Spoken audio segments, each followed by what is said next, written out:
of man on earth. In other words, this is where humanity began.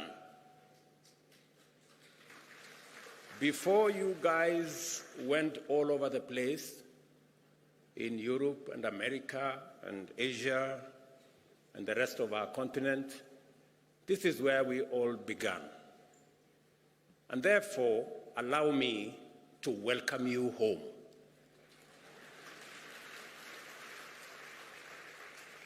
And in a few months, we are having a conversation as Kenyans. In a few months, we are seriously considering abolishing any visa requirement because it is unfair to ask anybody coming home for visa.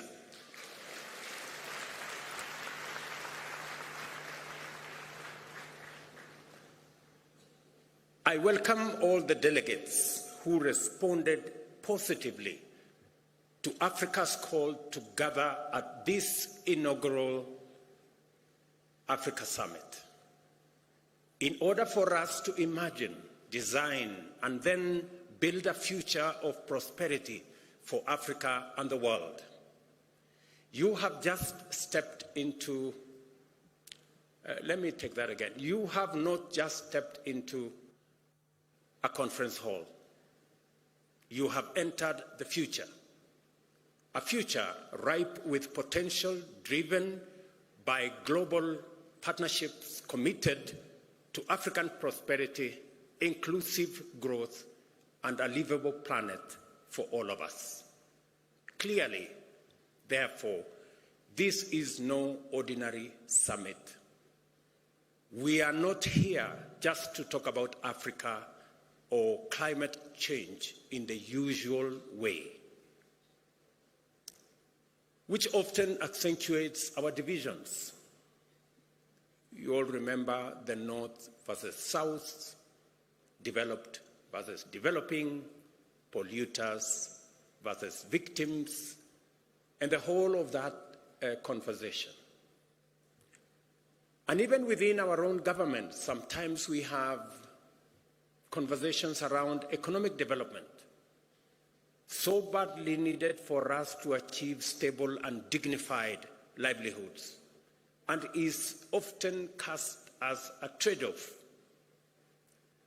with environmental stewardship as if they are mutually exclusive, when in actual fact they are positively reinforcing.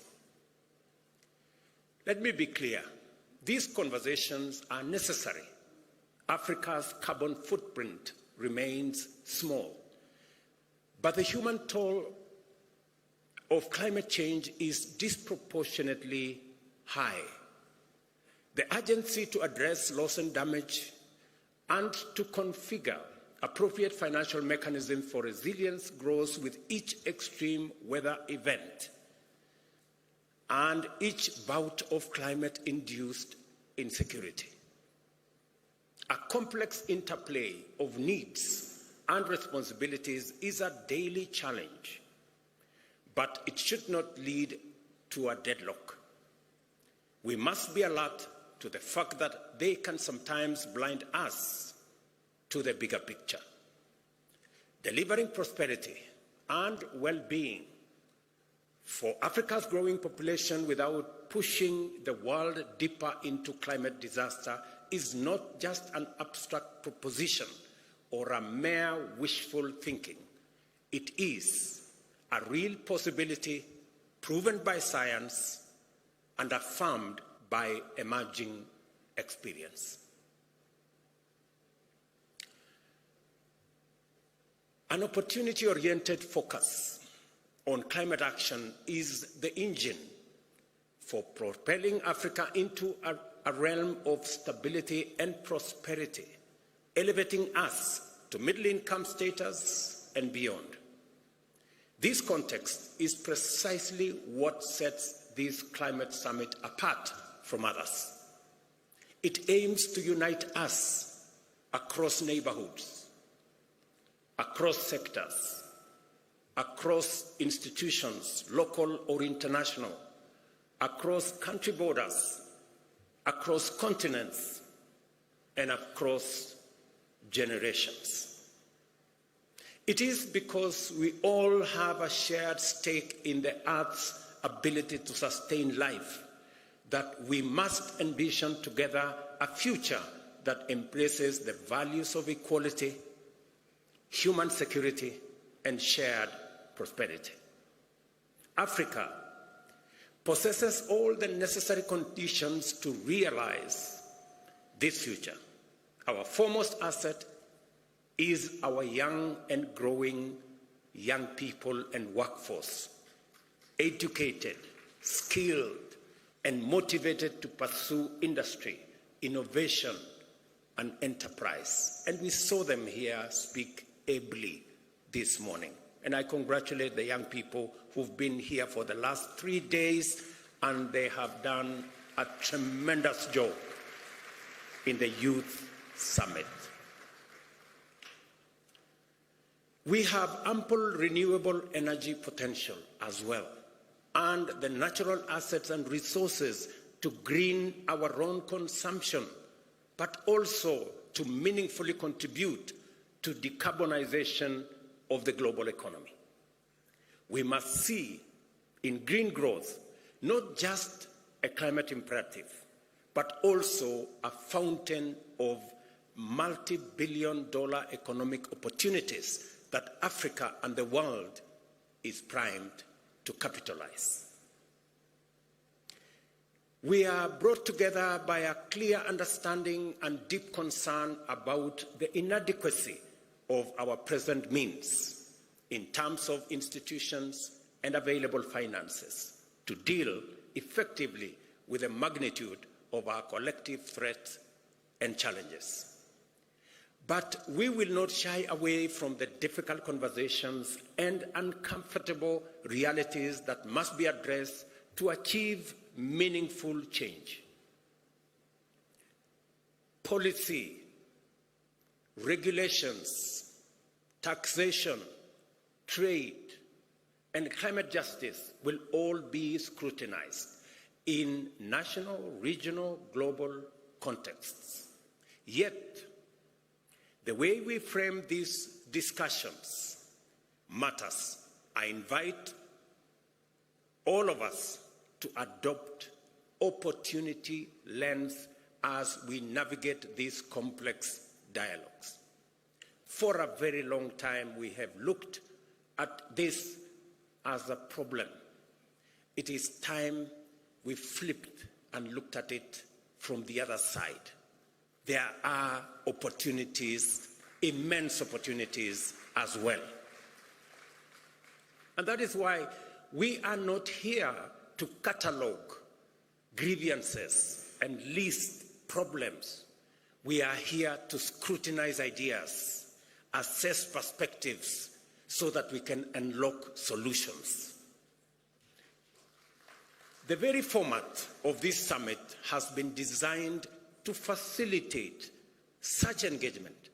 Over the next 3 days, be ready to be challenged in this dynamic ecosystem of dialogue and discovery.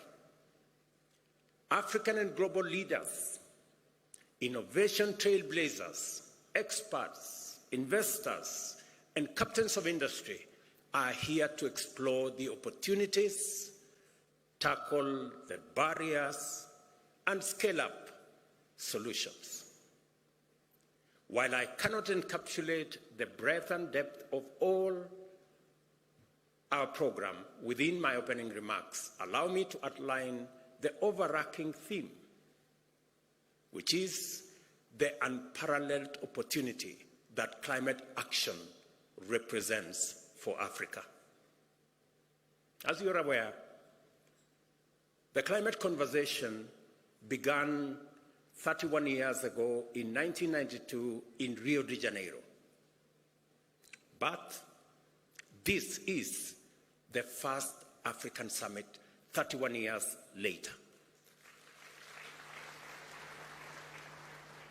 When my colleagues agreed in the Africa Union, that is, agreed to my offer to host this climate summit. It was clear to me that this inaugural summit is going to be the stepping stone to the ultimate resolution of this challenge. The reason why possibly we haven't made much progress is because Africa had not consolidated and assembled its ideas and brought them to the table. I am confident that now going forward, we have all what it takes to create a win-win outcome out of this very intense conversation about climate change. This occasion summons us to contemplate the full range of possibilities that can be unleashed by directing investment and appropriate technology to actualize our continent's abundant resource endowments. Let us look, for example, at food production and the protection and expansion of our invaluable natural carbon sinks, which stand at the intersection of our environment and ecology on one end, and economic opportunities on the other end. Since 1961, Africa has witnessed a 1/3 reduction in agricultural productivity due to climate change, a stark reminder of the urgent need for adaptation. Yet, much of the world is just waking up to the merits of restorative agriculture, a practice that already resonates with African farming practices. By building on the wealth of indigenous knowledge, we can scale, enhance, and even monetize our agricultural systems. This enables us to unlock the huge potential in our agricultural land assets, representing 2/3 of the world's uncultivated, underutilized arable land, to feed our growing populations, and to do so in harmony with our invaluable natural carbon sinks. Additionally, the restoration and expansion of Africa's natural carbon sinks are not just an environmental imperative. In fact, they are an unparalleled economic gold mine.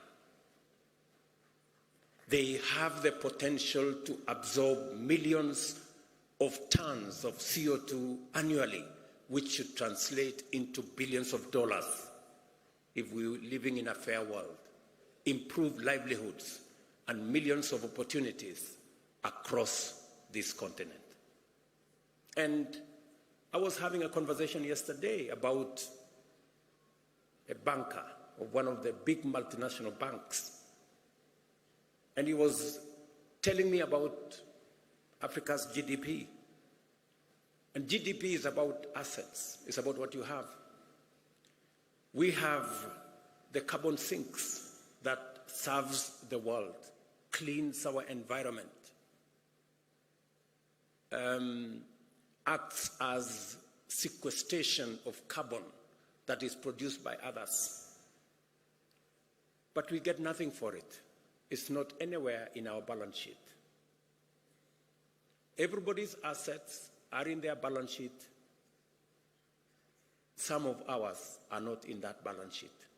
The day we put our whole assets in our balance sheet, you will know that we are a very wealthy continent.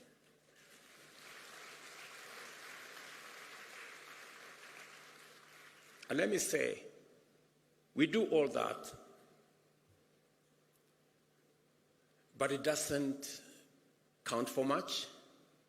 But we do it anyway, because we love this world, because it's our home. And that is why the conversation of North versus South must come to an end. Who did what? It's not a conversation that we have the luxury to engage in, because when the apocalypse happens, it will happen for all of us, for the entire humanity. Let me say this. We do this,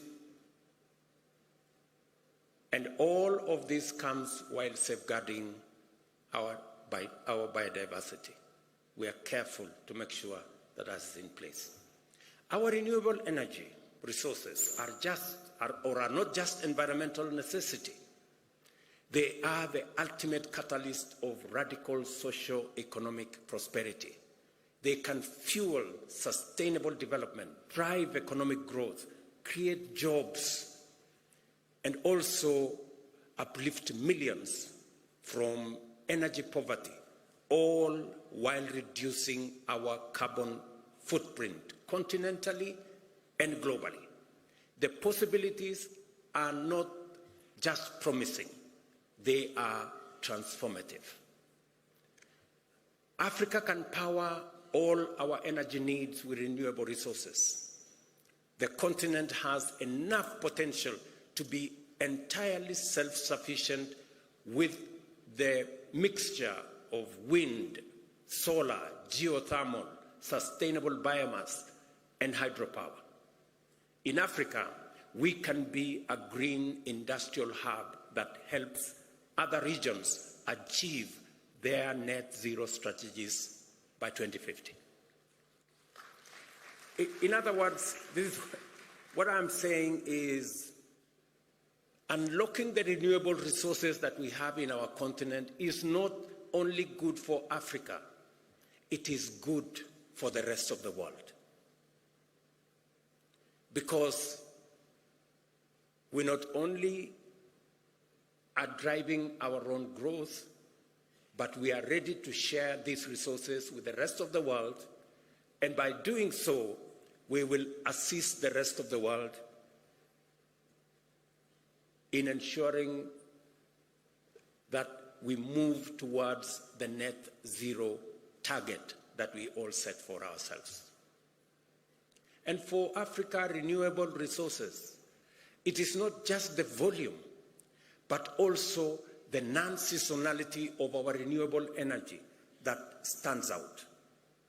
The nearly year-round sunshine makes Africa's solar potential particularly unique, perfectly suited to industrial energy demands, something that is challenging in other areas, especially in temperate climates. Kenya, for example, serves as a good example of what is possible. Our national grid currently operates at 3 gigawatts, with 93% of that power being renewable. Our ambition is audacious yet achievable: 100% renewable by 2030 and a 100 gigawatt grid entirely renewable by 2040. A serious challenge in bridging the investment gap in order to enable the continent meet its energy needs is the creation of demand on sufficient scale to provide incentives for appropriate private investment in energy infrastructure development. Industrial energy at scale is therefore necessary to anchor energy demand as a means of tackling the widespread energy poverty still prevalent across our continent. The numbers are stark. Nearly 600 million Africans lack access to electricity. Another 150 million grapple with unreliable power. And almost 1 billion have no access to clean cooking energy. But the abundance of our renewable resources, the possibilities offered by new technologies, and opportunities created by new climate financing offers enormous possibilities for us. We have the capability to provide reliable and cost-effective energy access to all Africans by 2030. The green transformation of both production and consumption is not optional. It is an imperative. The global demand for such solution is already gaining momentum. Our strategic proximity to substantial reserves of metal and minerals necessary for the global energy transition makes Africa an attractive candidate to become a global hub in green industrial supply chain, from refining metals and minerals to constructing and assembling electric motor vehicles, batteries, and other components. Let me invite you to this unprecedented geo-economic opportunity for Africa. We are already key players in the extraction of these minerals, but much of the higher value addition, smelting, refining, assembly, and even the production of electric motor vehicles happens elsewhere. Let's put some numbers to add perspective to what I'm saying. By 2025, the mining of battery critical minerals, nickel, lithium, cobalt, is estimated to generate some $11 billion in value. If we take the next step and engage in value-added activities like refining these minerals into industrial-grade metals, that value could quadruple to $50 billion. And if we consider the end-to-end value chain for electric vehicles, including the battery pack and all other components, the market value skyrockets to an astonishing $7 trillion. That is a trajectory. What today we are selling for $11 billion could be $7 trillion if we engage in the right trajectory. And that is what we are saying. And that is what Madam Josefa was saying. What these figures clearly demonstrate is that Africa can no longer afford a minimalist, short-termist, raw material-based approach. The time has come for us to break out of the shackles of low ambition.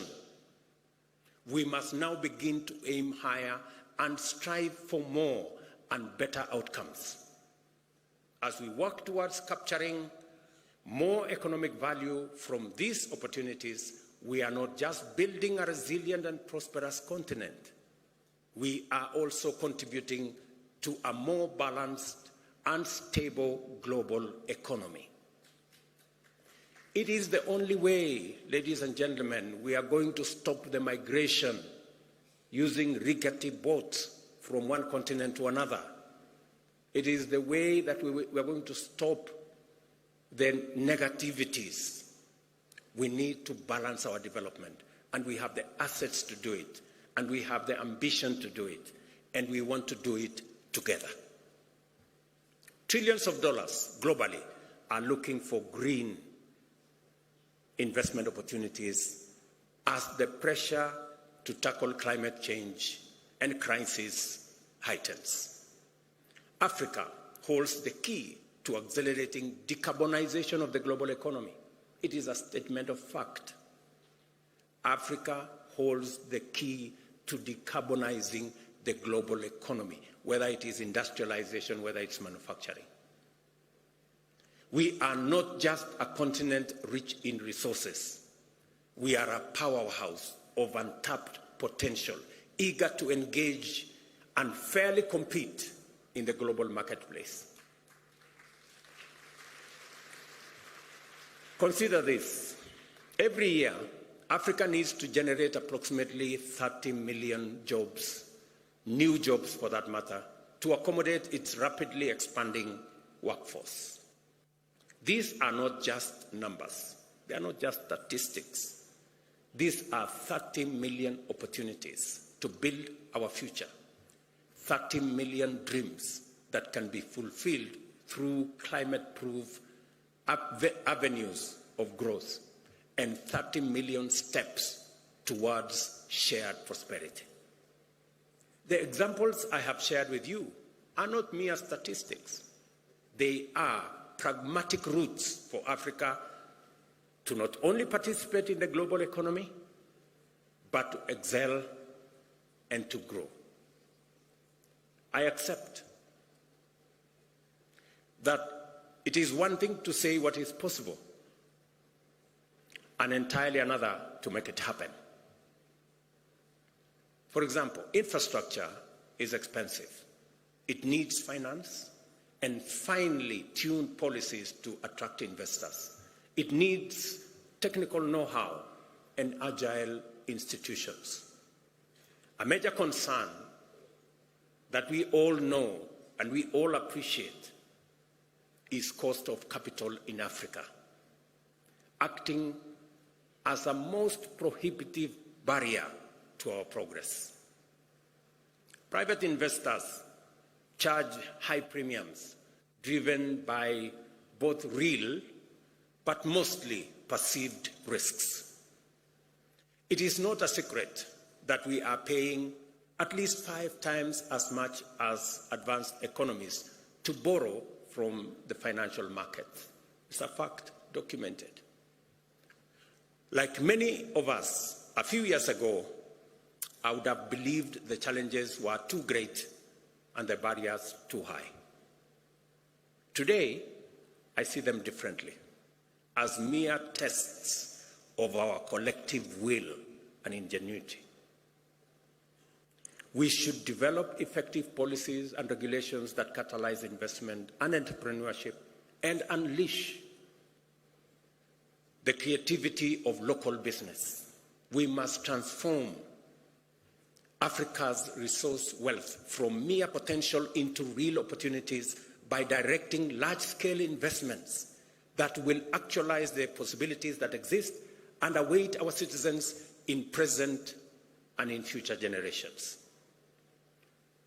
Let's make no mistake, however, we have no choice but to approach this colossal task with clear minds and open eyes. A lot needs to happen before Africa can live up to its full potential of providing climate solutions for its citizens and to the entire world. Over the next few days, I have no doubt that African leaders seated here and our friends from elsewhere will be open, honest, and direct about what we can commit and bring to the table and the type of the collaborations we need from our global partners. My call to everyone present in this historic summit is for us to work together and converge our efforts on African priorities. I urge everyone to make a contribution to our generation's unprecedented and highly consequential endeavor to catalyze climate action in a spirit of candor, collaboration, and courage. Let us imagine a pathway for different financial structures that can deliver on Africa's goals. Let us commit to invest in viable solutions presented by renewable energy, green industrialization, climate-smart agriculture, and nature conservation. I am confident that we are all inspired by the possibilities before us and galvanized by the demands of this critical time to engage productively, collaborate successfully, and conclude the Africa Summit with a Nairobi Declaration on green growth and climate finance agenda that will commit us to pursue a climate-positive path to propel Africa's economy and promote job creation in a manner that limits our emissions and aids global decarbonization efforts. Excellencies, ladies and gentlemen, friends, this summit is a moment to imagine a bold, and radically affirmative African future. We are here to envision a continent that links markets and connects resources with demand, unlocking massive economies of scale, a continent that offers an economic backbone for a decarbonized world, a continent that thrives and shapes climate-proof future for all. So, as we immerse ourselves into the array of complex issues during the summit, let us fix our gaze firmly upon the horizon of possibilities. The future is not just something to hope for. Neither is it something to merely wish or wait for. The future is for us to conceptualize and actualize, starting now. That is what we have come to do at the Africa Climate Summit. Welcome to the future, and I thank you.